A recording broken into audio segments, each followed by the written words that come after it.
સમાચાર અમદાવાદથી। અમદાવાદમાં બંદૂકની અણીએ જ્વેલર્સની દુકાનમાં લૂંટની ઘટના બની છે।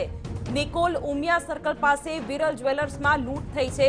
લૂંટારુઓ સોના ચાંદીની દુકાન લૂંટીને ફરાર થયા છે। પોલીસ ઘટના સ્થળે પહોંચી છે અને આગળની તપાસ હાથ ધરી છે।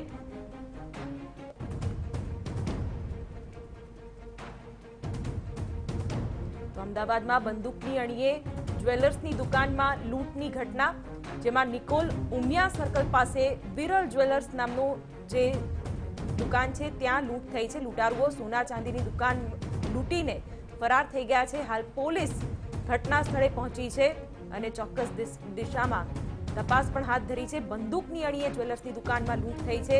સુરક્ષા સામે સવાલો ચોક્કસ ઉભા થાય, કારણ કે રાજ્યભરમાં જે રીતે લૂંટની ઘટના સામે આવી રહી છે તેમાં સુરક્ષાને લઈને ગંભીર પ્રશ્નાર્થો ઉભા થાય સ્વાભાવિક છે।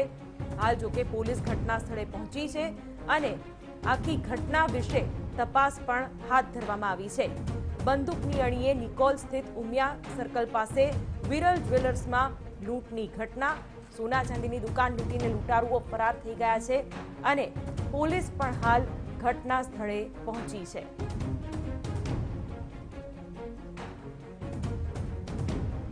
સંવાદદાતા મિહિર સોની આ ઘટના વિશે વધુ વાત કરી રહ્યા છે। મિહિર, આખી ઘટના વિશે વાત કરશો, હાલ કાર્યવાહી શું? શિવાની, નિકોલ પાસે આવેલું ઉમિયા સર્કલ છે કે જ્યાં આગળ વિરલ જ્વેલર્સમાં જે લૂંટારુઓ છે તે આવ્યા હતા અને બંદૂકની અણીએ તે લોકોએ જ્વેલર્સમાં રહેલ સોના ચાંદીના દાગીના જે છે તે લૂંટ ચલાવી અને ફરાર થઈ ગયા છે।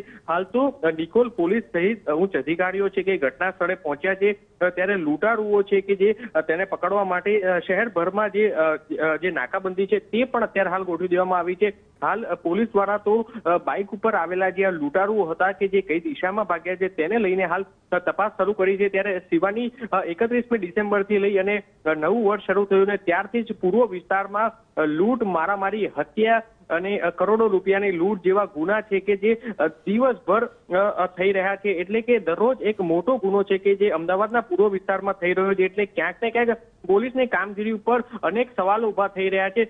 હજી 24 કલાક પણ થયા નથી જ્યાં આગળ નિકોલ નજીક જ ઠક્કરબાપા નગર પાસે જ્યારે લૂંટ વિથ ફાયરિંગનો બનાવ બન્યો હતો, જેમાં પણ હજી સુધી પોલીસને કોઈ પણ ભાળ મળી નથી અને ત્યાં બીજી જ એક આ લૂંટ છે કે તે સામે આવી છે। હાલ તો પોલીસે હાલ નાકાબંધી કરી અને લૂંટારુઓને પકડવાનો પ્રયાસ શરૂ કર્યો છે, પરંતુ હાલ શહેર પોલીસ દ્વારા પણ નાકાબંધી કરી દેવામાં આવી છે। ત્યારે આ લૂંટારુઓએ કેટલા સોના ચાંદીના દાગીનાની લૂંટ ચલાવી છે તેને લઈને પણ પોલીસે હાલ વેપારીની પૂછપરછ શરૂ કરી છે।